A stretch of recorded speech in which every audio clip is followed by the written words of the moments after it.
Assalamualaikum everyone. Welcome to SDMES Boys English Medium Primary School Standard 6 SS Chapter number 8 The Glory of Bharatvarsh. देखो अभी जिसको हम Bharat India कहते हैं पहले उसे भारतवर्ष कहा जाता था, ठीक है। It is a historian chapter, तो यानी कि हम इतिहास के बारे में पढ़ रहे हैं। We have learned about history of ancient India from Stone Age to 8th century. Stone Age यानी कि जब सिर्फ पत्थर की चीजें सारी बनाई जाती थी, हथियार हो या इवन व्हील हो, जो भी हो। स्टोन एज यानी कि उस वक्त में सारी चीजें जो है स्टोन यानी कि पत्थर से बनाई जाती थी। और तब से लेकर हमने 8वीं सदी यानी कि लास्ट में एम्परर अशोक राजा तक का सारा समय जो है हमने इतिहास में देखा है और क्लास में भी अच्छे से पढ़ा हुआ है। We have gathered information about the rulers and heritage of various ages. अलग-अलग एजिस में अलग-अलग टाइम पर जो राजाओं ने महाराजाओं ने जो हेरिटेज बनवाए हैं, ठीक है। जैसा कि अगर एक एग्जांपल मैं आपको दूं तो शाहजहां ने जो बनाया है ताजमहल, इस तरह से जो है पुरानी जो हिस्ट्रियन चीजें होती है जिससे हमें हिस्ट्री का पता चलता है। India is a huge nation like सब continent. Since ancient times, people of various tribes and sub-tribes have come to India as they were attracted towards our prosperity. जैसा कि मैंने आपको बताया था कि पहले जो है इंडिया को सोने की चिड़िया कहा जाता था और ये बहुत प्रॉस्परस और बहुत, अगर आपको मैं सिंपल लैंग्वेज में समझाऊं तो ये बहुत रिच था, मालदार था, ठीक है। पूरी दुनिया में सबसे ज़्यादा अच्छा वाला अगर कोई देश था तो वो इंडिया था। Due to this the diversity of Indian culture created confluence of diversity. और इंडिया के अंदर क्योंकि हर तरह के लोग आते थे और हर तरह के लोग उससे अट्रैक्ट होते थे, तो यहाँ पे बहुत अलग अलग जात के और अलग अलग धर्म के लोग थे पहले से ही। यहाँ पे जो है इंडिया में हमें वैविध्य था, यानी कि हर चीज़ में वेराइटी हमें दिखती है। Jawaharlal Nehru has called it unity in diversity. Jawaharlal Nehru जो थे उन्होंने यहाँ इंडिया को यूनिटी इन डाइवर्सिटी कहा है, यानी कि हम अलग अलग होकर भी एक है। We will gather information about art and architecture and social life of our country. अब इस चैप्टर के अंदर हम देखेंगे कि आर्ट और आर्किटेक्चर और सोशल लाइफ, सामाजिक जिंदगी उनकी कैसी थी, ये सारा हम इसके अंदर देखेंगे, so that we can get information about the glorious heritage of the people of ancient time, ठीक है। जैसा कि शाहजहां के ताजमहल की हम बात करें तो वो ताजमहल कब बनाया, क्यों बनाया और कैसा बनाया, जिससे हमें उनकी सोच और जो थी वो पता चलता है, ठीक है। इस तरह से हम ऐसे सारे जो चीजें हैं हिस्ट्री की उससे हमें पता चलेगा। एंशियंट इंडिया यानी कि पुराने जमाने का जो इंडिया था, ठीक है, उसके अंदर एग्रीकल्चर, खेती का काम कैसे चलता था। We get maximum food we consume and things we use in our daily life from farm products. हमारी जिंदगी में अगर हम सुबह का जो नाश्ता कर रहे हैं हम, ठीक है, चाय जो है, चाय जो हमारे घर में है वो चाय उगी ही नहीं होती तो हम घर में आती कहाँ से और पकाते कहाँ से, ठीक है। तो वो क्या है, एक एग्रीकल्चरल प्रोडक्ट है जो उगेगा तो फिर वो आगे बाजार में जाते हैं और हम उसको यूज कर सकते हैं। तो ये सारी जो चीजें जो कि हम रोजाना की जिंदगी में यूज करते हैं, तो मेन हमारा जो रीजन क्या है, फाउंडेशन क्या है, agriculture. Farming began in ancient time. पुराने जमाने से ही इंडिया में फार्मिंग शुरू हो गई थी। In those days also various tools and irrigation facilities were developed for farming. जैसा कि आज ट्रैक्टर और हर चीज की मदद से जो है खेती काम किया जाता है, किसान जो ये सारा यूज करते हैं। पहले चलो ट्रैक्टर नहीं था लेकिन दूसरे सारे जो टूल्स थे उससे इस्तेमाल करके जो अच्छी खासी खेती की जाती थी। In ancient time wheat, barley, paddy, jowar, millet, sesame, peas etcetera were cultivated, यानी कि गेहूं, ज्वार, बाजरी, मकाई, बटाना जिसको बोलते हैं, ठीक है, ये सब की खेती की जाती थी। अब टूल्स यानी कि कौन से वाले टूल्स, कौन से हथियार इस्तेमाल होते थे एग्रीकल्चर के लिए, ठीक है। एग्रीकल्चर में भी करना पड़ता है क्योंकि ज़मीन खोदनी होती है, दाने डालने होते हैं, ठीक है, ये सारे काम ज़रूरी है। फिर जब पाक तैयार हो जाए तो उसको काटना पड़ता है। ऐसे सारे के लिए हमें टूल्स की ज़रूरत पड़ती है। टूल्स कौन से थे? In Harappan culture plough has not been found among tools used in agriculture but plough shape toy has been found. अब जब उस टाइम की जब खोदकाम करते हैं तो हड़प्पन कल्चर की जो चीज़ें मिलती है उसमें से प्लव, जो जिसे हम हल कहते हैं ना, हल, तो वो इतना ज़्यादा मजबूत नहीं मिलता लेकिन थोड़ा टॉय शेप का, छोटा सा टॉय शेप का मिलता है। So it can be said that they were using plough for farming. और इससे हमें पता चलता है कि वो लोग फार्मिंग के लिए प्लव का इस्तेमाल करते थे।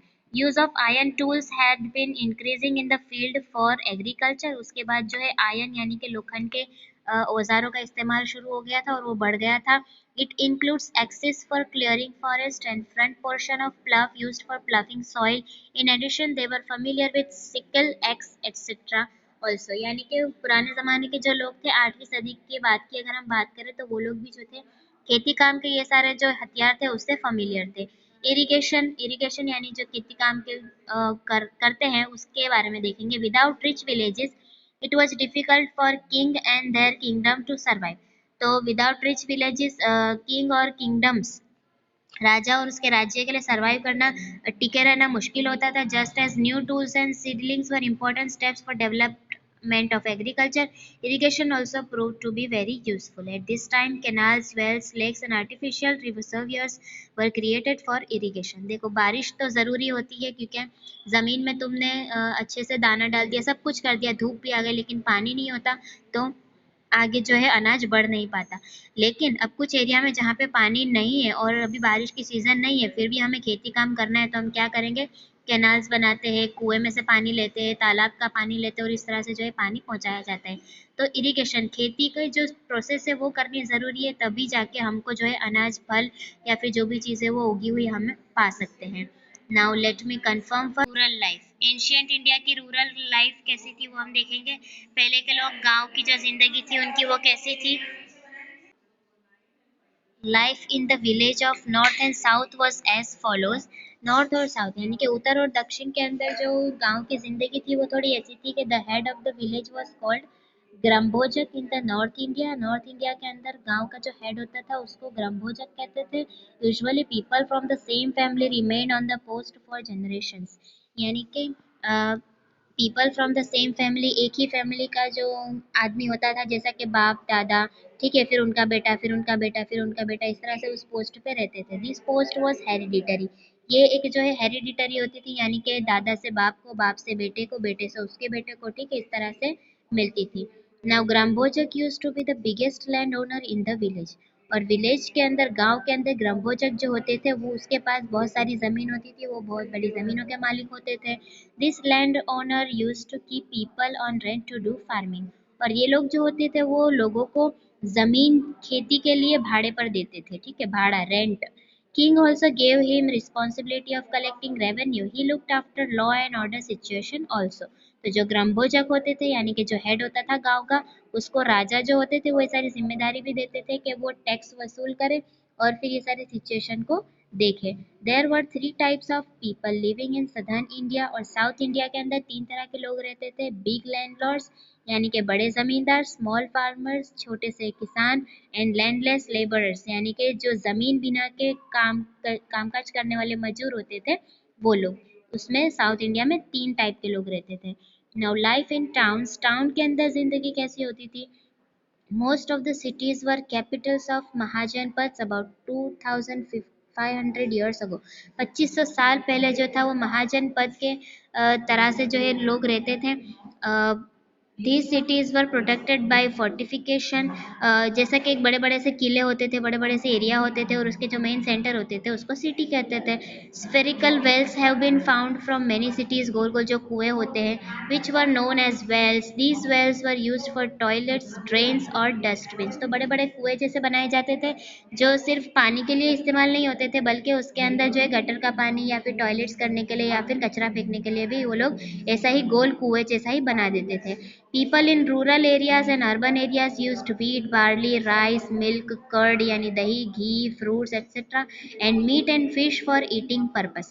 तो लोग जो गांव के हो या शहर के हो वो लोग खाने में गेहूं, ज्वार, बाजरी, चावल, दूध, दही, घी, फल है और गोश्त और मछली भी खाते थे, ठीक है. Now we will go further on page number 42. I hope you can hear carefully, you can understand it also, and I hope you can see clearly.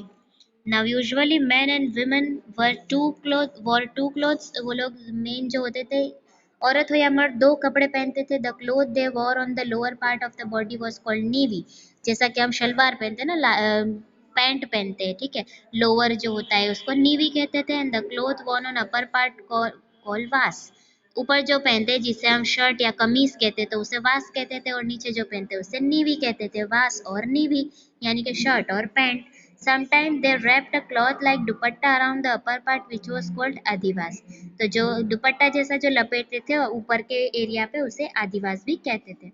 तो ये पुराने ज़माने के लोग क्या पहनते थे, क्या खाते थे, यही सारा हम हिस्ट्री में पढ़ते हैं, ठीक है. Now ancient Indian art. पुराने ज़माने में इंडिया के अंदर कौन सा आर्ट पाया जाता था. Historians divide art in two parts. Fine arts and performing arts, ठीक है। आर्ट्स के दो टाइप बनाए हैं, फाइन आर्ट और परफॉर्मिंग आर्ट। इसके अंदर fine art included drawing, painting, literature, architecture, music etcetera, ठीक है। तो फाइन आर्ट के अंदर क्या होता है, ड्राइंग, कुछ ड्रॉ करना, कुछ गाना, कुछ बनाना, ठीक है, कुछ लिखना, कुछ पेंट करना, कुछ मिट्टी का कुछ बनाना, ये सारा फाइन आर्ट कहलाता है। और परफॉर्म यानी कि परफॉर्म करना, उसके अंदर कौन सा आएगा, including dance and drama. We will look into this matters in detail. अब इसको हम डिटेल में देखेंगे, लिटरेचर इन इंडिया। तो Indian literature is divided into three section, religious, non religious, description by foreign travels. तो इंडियन लिटरेचर है ना, तीन टाइप का है। एक तो ये है कि जो धार्मिक है, धर्म क्या है, एक है जो धर्म के लिए नहीं है, धर्म के अलावा का है, और तीसरा जो है जो बाहर के लोग जो इंडिया आते थे ना, और उन्होंने इंडिया में क्या देखा और क्या लिखा, उस तरह का लिटरेचर है, ठीक है। अब ये तीनों लिटरेचर को हम एक एक करके देखेंगे कि पहला है religious literature. Religious literature, the Vedas are included in the oldest literature of India. There are four Vedas। देखो पुराने जमाने में जो लिटरेचर है इंडिया का जो कि धार्मिक है, उसके अंदर चार वेद है, Rigveda, Yajurveda, Samaveda and Atharvaveda. Brahmin texts and Aranyakas were created to explain the Vedas, in which Shatpat Brahmin, Gopad Brahmin and Brihadaranyaka में be considered as most important. तो पुरानी जो संस्कृत में लिखी हुई है ना, ये सारी किताबों के नाम है, जिसमें से आपको फोर जो मेन है वो याद रखना है कि फोर वेदास थे, Rigveda, Yajurveda, Samaveda and Atharvaveda. You can underline also. आप अगर बुक लेकर बैठे हो तो बुक के अंदर आप इसको अंडरलाइन भी कर सकते हो, 1 मार्क्स में या 2 मार्क्स में पूछ सकते हैं। Apart from this, Ramayana and Mahabharata epics are a triangular confluence of ancient Indian society, culture and religion. तो रामायण और महाभारत जो है वो भी गॉड्स की सारी बातें हैं, ठीक है, और ये हिंदू रिलीजन की है। Mahabharata written by Ved Vyas was initially known as Jaya Samhita. तो पहले जो महाभारत लिखी थी उसे पहले जय संहिता कहते हैं, जो कि वेद व्यास ने लिखी थी। 1 मार्क्स में पूछा जा सकता है कि महाभारत किसने लिखी थी, तो आप लिख सकते हो Ved Vyas. Which kept on increasing up to 1 lakh shlokas and Mahabharata was created. और जिसके अंदर 1 लाख श्लोक है।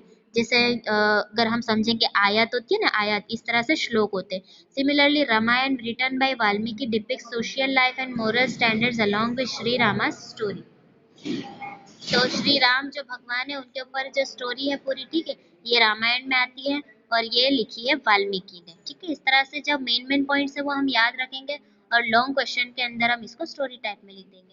About 108 Upanishad of original Indian compilation, Katha, Kena, Prasna, Mundak, Mandukya, Ishavasya and Chandogya Upanishads are great texts of Indian philosophy। देखो ये सारे वर्ड जो मैं बोल रही हूँ, जब तक आप खुद भी रीड नहीं करोगे तब तक आपको बोलते नहीं आएगा, ठीक है। तो आपको इसको रीड करने की भी प्रैक्टिस करनी चाहिए। The number of Puranas is 18, among them Vishnu Purana, Garud Purana, Vayu Puran, Matsya Purana as well as Bhagavat are known as special text. तो ये सारे जो है स्पेशल टेक्स्ट है। We find information about life and religion in Buddh and Jain text. Buddh और जैन के बारे में हमने 5th चैप्टर में पढ़ा था, ठीक है। तो इस उनके बारे में, उनकी जिंदगी के बारे में भी सारा हमको बहुत सारे लिटरेचर मिलता है। द ओरिजिनल टेक्स्ट और बुद्धिज्म आर कॉल्ड त्रिपिटक। तो जैसा कि मुस्लिम का होता है कुरान, हिंदू का होता है भगवत गीता, इस तरह से बुद्धिस्ट का होता है Tripitaka. It includes Sutta Pitaka, Vinaya Pitaka and Abhidhamma Pitaka. अब आपको पूछा जाए कि त्रिपिटक यानी कि 3 पिटक में कौन से पिटक है, तो आपको ये भी अंडरलाइन करना है। Along with this दीदानिकया, अंगुटर निकाया and Majjhima निकाया are other important texts। Milind पन्हो of Nagasen and Sri Mulkalpa of Arya Manjishi are important Buddhist texts। Two of Buddhist text writers in Tibetan language are Kangyur and Tengyur। तो Tibetan लोग, जैसा कि आपको पता है, बौद्ध धर्म का जो है तिबेट में भी बहुत ज़्यादा इसका इन्फ्लुएंस रहा है, ठीक है। मिथिकल स्टोरीज मीन जातक kathas, Digha Nikaya, Majjhima Nikaya are also Buddhist text. In addition Brihatkatha, Harivansh पुराण, वासुदेव हिडी, सिद्धेम शब्दानुशासन। ये जो है सिद्धेम शब्दानुशासन ये एक डिक्शनरी है। Dvyashraya and Kriti Kaumudi are main text. Jain text are called Agam text. अब जैन टेक्स्ट जो होता है उसको हम अगम टेक्स्ट कहेंगे। देर आर 12 अगम ग्रंथास। तो हम त्रिपिटक जो है वो बौद्ध के साथ लेंगे और जैन के अंदर 12 अगम ग्रंथ है, ये याद रखेंगे। देखो मेन चीज मैं आपको जो बता रही हूँ आप अंडरलाइन कर दोगे तो आपको अच्छा रहेगा। The ancient Jain literature is divided into 14 Parvas and 12 text. The main text include Agams, Acharanga and वितालिक, दशावितालिक सूत्र। देखो इस ये सारे नाम देकर डर नहीं जाना है आपको, ये इंफॉर्मेटिव याद रखना है, ठीक है। और मेन मेन जो है वो आपको जो मैंने अंडरलाइन कराई है उसको भी याद रखेंगे। तो अब हमने रिलीजियस लिटरेचर देख लिया है। Next time we will see non religious literature, यानी कि जिसमें धर्म से अलावा की जो बातें हैं ना उसकी बातें इसके अंदर आएगी, ठीक है। So I should stop this topic here and let me